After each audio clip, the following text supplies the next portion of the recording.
Apa makna di balik pertemuan Prabowo Subianto dengan Surya Paloh di Nasdem Tower? Kita akan langsung membahasnya bersama Ketua DPP Partai Nasdem, Willy Aditya. Selamat malam, Bang Willy. Malam, Ra. Terima kasih telah hadir di Studio Metro TV. Sama-sama. Dan kita juga akan berdiskusi dengan narasumber yang telah bergabung dari luar studio, analis politik Poltreking, Hanta Yuda. Selamat malam, Mas Hanta. Ya, nampaknya nanti kita akan coba berkomunikasi dengan... Oke, selamat malam Mas Hanta. Tapi kita akan mulai diskusi dari Bang Willy terlebih dahulu, mencermati peristiwa yang terjadi hari ini. Apa yang menjadi latar belakang sebetulnya pertemuan antara Presiden terpilih 2024, Prabowo Subianto, dengan Ketua Umum Partai Nasdem, Surya Paloh? Iya, di tanggal 20 Maret itu, Pak Surya melakukan sebuah democratic culture lah tepatnya. Gitu ya, mengatakan selamat kepada pemenang pemilu presiden Bapak Prabowo dan Mas Gibran Rakabuming Raka. Itu menjadi entry point bagaimana kunjungan hari ini ke Nasdem Tower. Jadi di dalam kontestasi, Rara, kita harus siap menang dan siap kalah. Kadang-kadang kita cuma berkontestasi hanya siap menang, tapi kalah tidak. Disinilah kemudian Pak Surya ingin mempertontonkan, mempertunjukkan kepada kita bahwasanya sekeras apapun kontestasi yang kita lalui, kita harus tetap dewasa, kita harus tetap bersikap rasional dan akal sehat. Bagaimana yang kita lalui ini toh suatu patahan penting yang disediakan di dalam negara demokrasi sebagai sebuah mekanisme sirkulasi kekuasaan. Dan pemenang hasil sudah diketok oleh KPU dan kemudian itu harus kita hargai. Walaupun ada catatan-catatan yang kemudian dilanjutkan ke institusi yang berkaitan. Tapi setidak-tidaknya di dalam kultur demokrasi itu biasanya ada pidato kemenangan dan sekaligus pidato kekalahan. Rara mungkin masih ingat yang paling legendaris yang kita ingat bagaimana pidato Hillary Clinton. Dia bermimpi, ya hari ini aku belum bisa nih memecahkan ceiling gelas ini, tapi saya berharap seorang perempuan Amerika berikutnya akan memecahkan ceiling gelas ini. Itulah yang kemudian dia memberikan apresiasi, memberikan penghormatan. Pak Surya ingin melihatkan ada pendidikan politik di sana. Dan sekaligus yang paling penting, ini benar-benar publik melihat.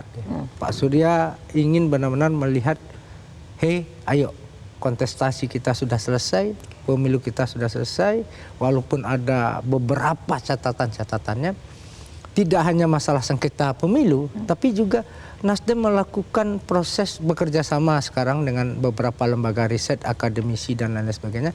Kami membuat film dan buku pembelajaran terhadap pemilu 2024 ini, Rara. Oke, baik, Bang Willy, tadi juga Pak Prabowo sendiri mengatakan menyebut Pak Surya sebagai sahabat lama seperti ini. Apakah ini artinya komunikasi akan menjadi lebih cair antar sahabat, berbagi mengenai sudut pandang membangun demokrasi di Indonesia? Tahan dulu jawaban dari Bang Willy karena kita harus ikuti jeda berikut.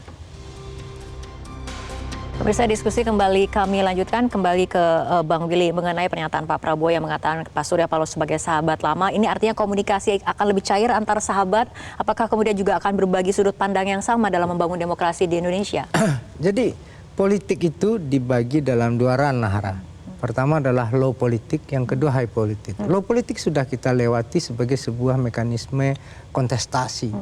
High politik itu adalah bagaimana semua komponen, semua kelompok, semua partai, semua kandidat itu memiliki common commitment dan common obligation untuk kemudian membangun sebuah hal yang lebih besar. Nah, tadi Pak Prabowo waktu pertemuan sempat menyitir, ada sebuah penelitian dari sebuah lembaga di Rusia terhadap Indonesia.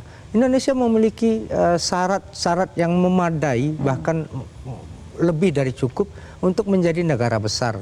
Sumber daya alam, sumber daya manusia.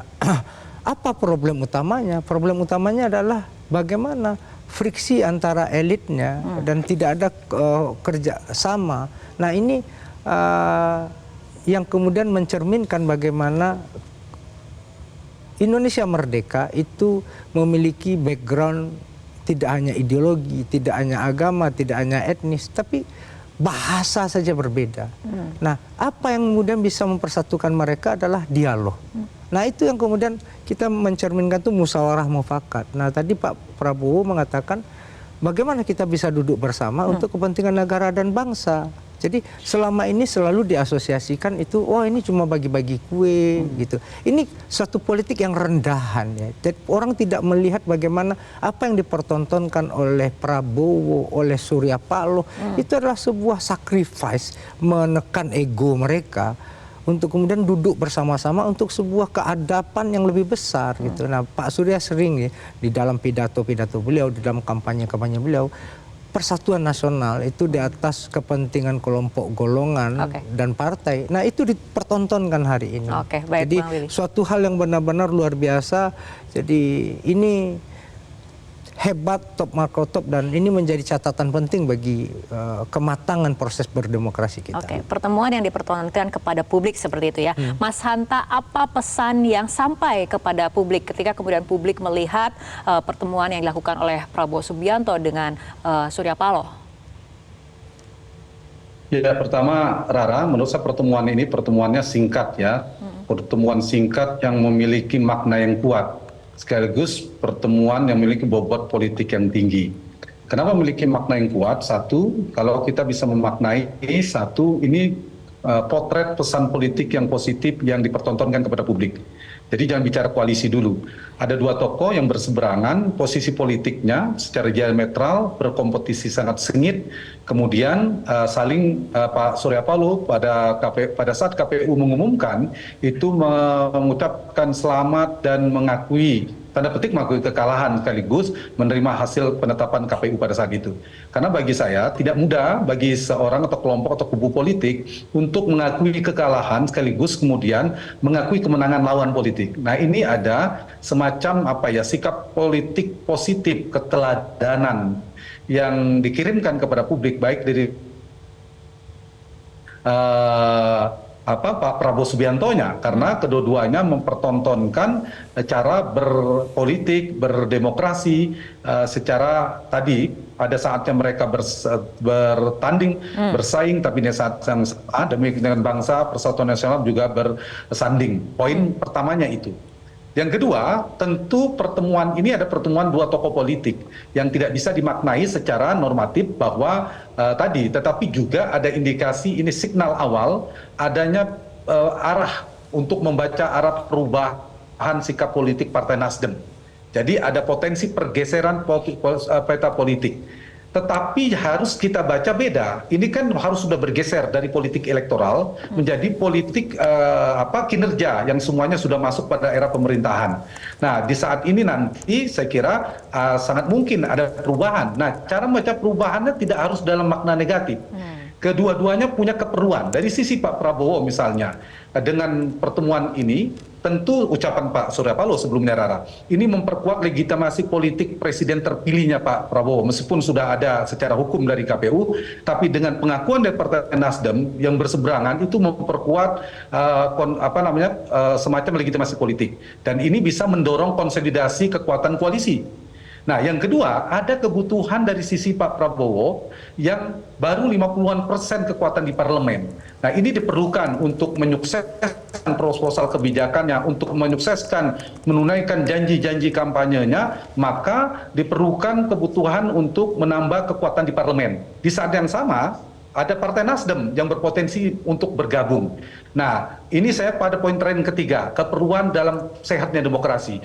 Tidak sehat demokrasi kalau semua di dalam pemerintahan akan cenderung kolutif. Tapi sama, tidak sehat juga demokrasi kalau pemerintahannya lemah, minoritas di parlemen. Itu juga akan menjadi konfrontatif, parlemen terkuat. Nah, di titik ini sebenarnya kehadiran Nasdem dibutuhkan oleh Prabowo Gibran.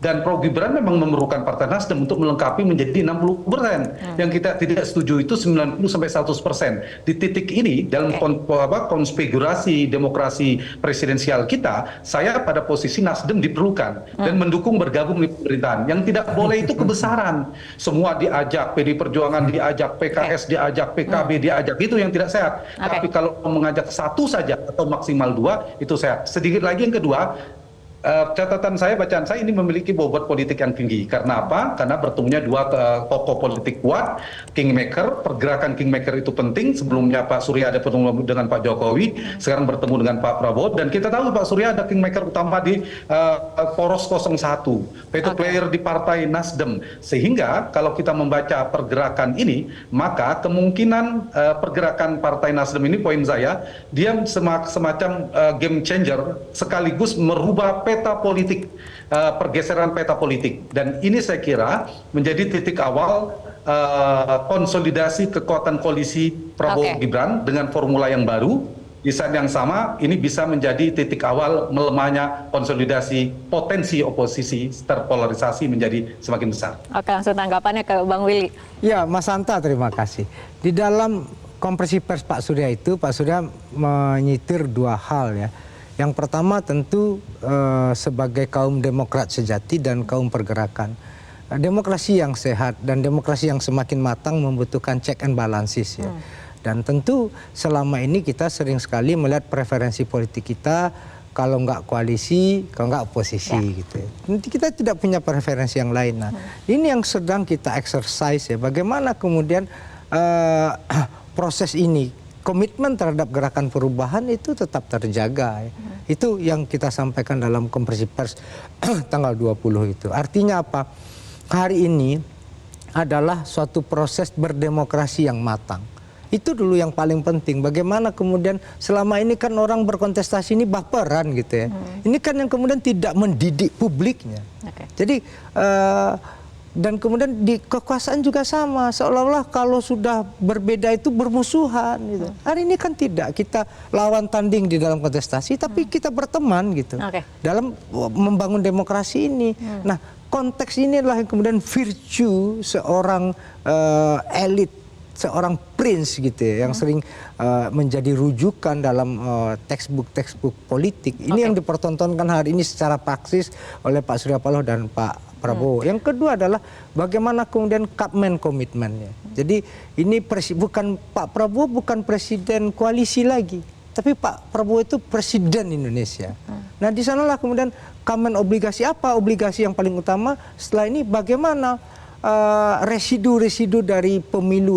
Pemilu ini kalau diibaratkan perang, tentu konflik itu melahirkan banyak sekian luka, dan luka itu harus diobati. Nah, proses ini yang kemudian agenda persatuan nasional, agenda rekonsiliasi nasional, itu menjadi catatan-catatan yang kita bahas tadi. Bang Willy, tapi ringkas saja tadi mengenai pernyataannya Mas Hanta bahwa pertemuan memiliki bobot politik yang tinggi, Nasdem ada kemungkinan ataupun berpotensi sebagai game changer. Ringkas saja, Mas. Ya, kita tidak berharap seperti itu, tapi ini kan bukan kali pertama Pak Surya seperti ini. Ini hanya masalah jam terbang, masalah kedewasaan, dan kebetulan Pak Surya benar-benar bisa berkomunikasi dengan siapa saja. Dengan Pak Jokowi, dengan Pak Prabowo, even dengan Bu Mega dan Pak JK dan lain sebagainya. Ini yang menunjukkan bahwasanya jam terbang itu nggak bisa bohong. Itu. Jadi ya kita bersyukur dalam kontestasi politik kita, bahkan dalam politik kontemporer kita ada seorang Surya Paloh yang bisa kemudian membangun dialog itu, sehingga sekat-sekat itu yang kemudian kaku itu bisa ditabrak, friksi-friksi itu bisa dikomunikasikan. Inilah yang kemudian benar-benar meletakkan kepentingan Indonesia dan patriotisme itu segala-galanya. Baik, kita harapkan dengan peristiwa yang terjadi hari ini, pertemuan yang terjadi hari ini, pesan positifnya sampai kepada masyarakat bahwa kompetisi sudah selesai, kontestasi politik sudah usai, kita kembali bersama persatuan nasional, seperti itu ya Bang Willy. Bang Willy dan juga Mas Hanta, terima kasih telah berbincang bersama kami dalam Prime Time News untuk malam hari ini.